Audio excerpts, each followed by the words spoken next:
Hey everybody, my name is Jared Milrad. I am the founder of Movie Karma. We're a nonprofit organization based here in Los Angeles, California that focuses on diversity, equity, inclusion, and social impact in Hollywood, really looking at the power of storytelling and how it could be a force for social good and social change. Today, I'm really excited to have a special guest, Erica Travia, who is joining us from the East Coast. She's the director of a great project called Arcade, which we had the chance to recognize as part of our quarterly A Show for a Change film festival. Any filmmakers out there not familiar with our festival, check it out at Film Freeway. It's called A Show for a Change film festival, and it really celebrates social impact films from around the world. I think we're up to about 650 plus films globally that we've recognized from 51 plus countries that we've been able to see over the years. And Arcade is one of those great projects. Arcade is a gripping 2D animated short film that delves into the heavy theme of anxiety and panic experienced by a college student named Milo. We follow Milo in the film as he is relentlessly pursued by a manifestation of his anxiety known as Annie. And we kind of get to see the torment that anxiety really causes on many of us, and how it impacts our lives, including our ability to sleep, eat, and more. We'll talk about that and much more with Erica, who again directed this project. And just to give you a quick background, Erica has really been an aspiring visual development artist, graduate of Savannah College of Art and Design, and has been, I know, doodling and kind of creating since she was very little. So, Erica, thanks so much for jumping on the podcast. It's really great to have you on. Thank you. No, I should be thanking you. This is such an honor. No, absolutely. We're honored to have you, and I'm really lucky in this role to be able to interview some great talent from around the world. You're definitely fit that bill. This was such a great project. We were really moved by it. I guess to start with, Erica, can you tell us a little bit about your journey into film? We'd love to start there. Just tell us about your background. And I mentioned you were at Savannah College of Art and Design, and you've done some collaborative film projects and more. Walk us through that a little bit. How did you first fall in love with filmmaking? Yeah, so when I was a child, I always loved animation and filmmaking, and animation was the perfect way for me to tell stories. Um, I was inspired by shows like Avatar, The Last Airbender, and those types of shows taught me how animation can be a powerful animation tool and storytelling tool. And that's how I wanted to be an animator, to show my inspirations, to show powerful themes in this world, and to talk about today's news that really are not talked about. So animation is my way of visually inspiring um adults, all ages. So That's awesome. It's such a powerful tool, and also just obviously really entertaining, and you could be so creative with animation. Tell us about sort of how you were able to hone your craft there. I'm sure you still are, but for folks listening to this who want to get into animation or maybe are aspiring animators themselves, like what would you say to them, and how did you kind of find your way in terms of starting to create animated projects like this? so I know this is said a lot, but practice. Practicing is key. I mean, in like freshman year of college, I was very, very much a beginner until I took classes for animation, and I just kept on practicing for drawing, visual arts, just like the basic foundations of animation. That's really what got me better for animation, and as well as creating a network, and just letting yourself out there, because animation is known for having a wide network community. Yeah, that's so cool. And so practice, but also finding your community, right? And your people, which I think is maybe also underappreciated. And so you're at Savannah College, and sounds like you were able to find your people. Tell us about the process of, creating your own project like this, though. Like what was some of your inspirations? What led you to make Arcade specifically? So creating Arcade, it was actually for a class project back in like fall of 2021. I didn't really think much of it. I was like, okay, I'm just gonna do this for a grade, until I dove deeper into the theme of anxiety, and I was like, I can create something special. So I pitched it for a capstone project for senior year, but unfortunately I didn't get it. But I was too stubborn, and I was like, okay, I'm going to make this independent. And when I said I was going to make it independent, I was like, wait a minute, it's just me and one of my close friends, until we're like, but we're still not giving up. So we asked people from our classes, and then that transferred to contacting people on LinkedIn, Instagram, and then we had a community. We had, I think by the end of, what was it, like by the end of December, we had about 40 people working on our team. Hmm. And then in May, we had 85 people around the world.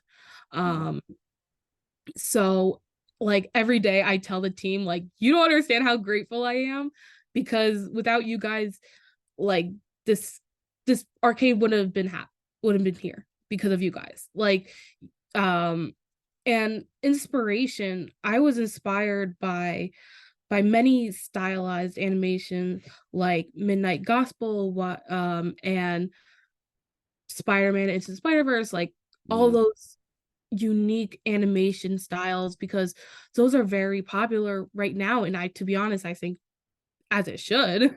um Yeah. and but yeah, every day I tell the team how grateful I am, because without them, arcade probably wouldn't have happened. Wow, that's so cool. I mean, I have two quick follow-ups there. You said you were stubborn, which I love. And I'd love for creators and artists to hear. What gave you that kind of stick-to-itiveness? And I guess part two of that, what was it like managing or working with 85 people from around the world? That sounds really incredible. So I so to answer the first question, I the reason why I kept going was because I really saw something in the idea of arcade. I knew from the beginning that there were going to be changes. I mean, that's totally normal. Animation, like during an animation production, change is normal. And I was happily willing to change any ideas. Um, but I think because I worked for over a year for this project by myself, and had that, like, worked day and night to just make it perfect, and just that one setback, it was just a setback. I mean, I was like, you know what, if I'm gonna do this on my own, if they can't do it, I'll do it. So Yeah. uh and to manage, well, it was not just me, it was my executive producer as well, and my amazing leads who were helping me for this, to guide 85 people around the world. So we managed through Discord, Google Drive, as well as having weekly meetings on Zoom. And we correlated their time management as well as figuring out deadlines. So we were really organized when it comes to remotely. And if anything, that helped us got have better experience in the animation production remotely. So I, That's I was not alone. I was definitely not alone. okay. So you had help managing. That's a lot. It's a lot of folks. So that's really cool that you had that experience, and I'm sure that'll prepare you for the future. For your future project. Let's talk about arcade specifically. Erica, this is a really cool project you said at the top. It's really touches on anxiety and panic, which, to be frank, I mean, a lot of us experience. I don't know if it's a phenomenon that's getting worse for reasons around sort of how we spend our days in modern society, at least in the US. But walk us through like the themes of this project, and what were some of the messages that you were trying to get across. Why pick this subject? I've noticed, especially during the pandemic and even post-pandemic, I've noticed that people are not focusing on their mental health, which And I'm a hypocrite because me too. Sometimes I forget, like, I need to take care of myself sometimes. Yeah. And I wanted to create arcade to explain, saying it's okay to not be okay. You have people in your life that are here and to support you and to comfort you. And that this is something that we all need to understand, that taking care of yourself is key, is like something that is a daily life routine to take care of yourself. Like if it's either to journal, talk to your friends, go to the therapist. So I wanted to create arcade as a message to say, like, you have people in your life to that are here to support you. But however, in the end of arcade, where Annie, the manifestation of Milo, breaks the fourth wall, it indicates that yes, you conquered the battle, but you didn't win the war, if that made sense. Meaning that, like, anxiety is unfortunately still with us, but with the power of, like, talking to people, it will be easily to help and maintain. Because even because unfortunately anxiety and mental health, it's going to be with us for a long time. Yeah. um so I wanted to, even though that the film has ended, it's still continuing in Milo's part. Annie is unfortunately still with Milo, but yeah. Yeah, still very much there, and Annie kind of takes over the arcade that Milo is in, and that is sort of this notion that you can't escape your fears so easy, as you said, and your anxieties and your even your panic. So yeah, I guess that was my thought, is just sort of how would you say, coming out of this project, you've learned, or maybe the message around how to cope with anxiety. And I mean, you gave some examples there, like talking so talk therapy, or talking to your friends, journaling, which are great examples. What else have folks said to you in watching this project, or what other things would you say to folks who are struggling with anxiety? So I know for myself, I am dealing with, like, heavy anxiety and OCD. So it's gonna be a long journey. Even finding out that I had anxiety and OCD, it was a long process, especially during COVID. But for people who are suffering with mental disorders at any kind, just remember that it's okay. You can express your feelings to a loved one, and it's okay to talk to a therapist. And I know people in social media, I've noticed that a lot of people think of it as like a trend, as a quirk, Mm, and it doesn't work like that. so right. so I was my advice to you is just, it's okay to talk to somebody, or to journal, or to take time for yourself. If it means to just like knit or do a hobby, do that. But if it also means to talk to a therapist, go for it. Or to even talk about it to your family, because they will listen, they will Yeah. understand.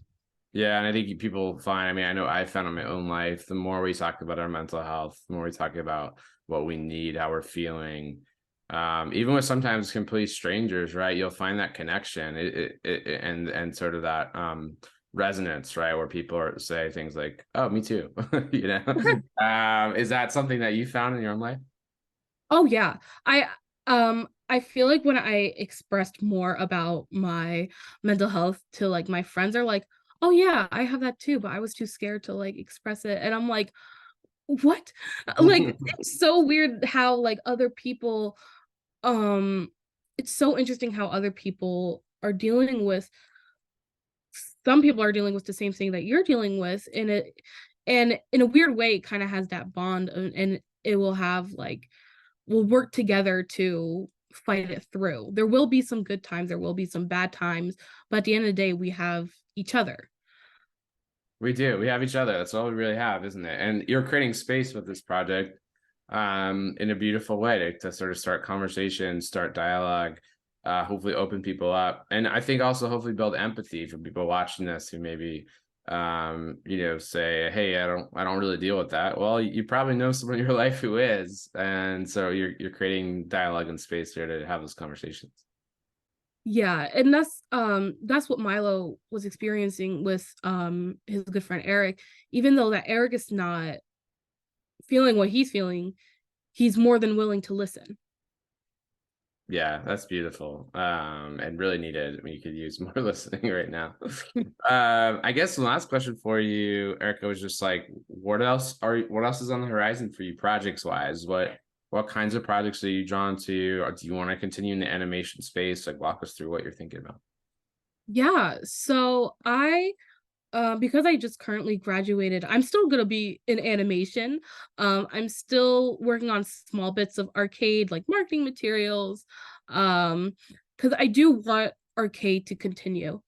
Um, if it's like a sequel or even just like a small comic, I still want the audience to understand that, uh, not just that arcade will continue, but just for anxiety that it's still kind of lingering with us. And Mm. even if it's just like a small, again, if it's just a small comic or like a little like poster, I want the audience to understand that like you will be heard with your mental like disorders, as well as like it's okay to comfort. And I I'm currently working on like personal projects as well, to boost up my portfolio. You know, Mm. just graduated from college, you have a lot of time for yourself. So this is definitely a new experience, but I'm ready for the adventure that awaits. Yeah, I think you definitely are. That's so exciting. What a great way to start off your kind of post college career. Well, again, congratulations, Erica. The project is Arcade. It's a really gripping 2D animation short film, as we said, that touches on anxiety and panic. I think is a really important message to share. I guess today again, Erica Travia, director of Arcade. Erica, excited for you, and please keep us posted on what's next. Thank you so much for being on the show. Of course, it's literally a pleasure. I'm so honored.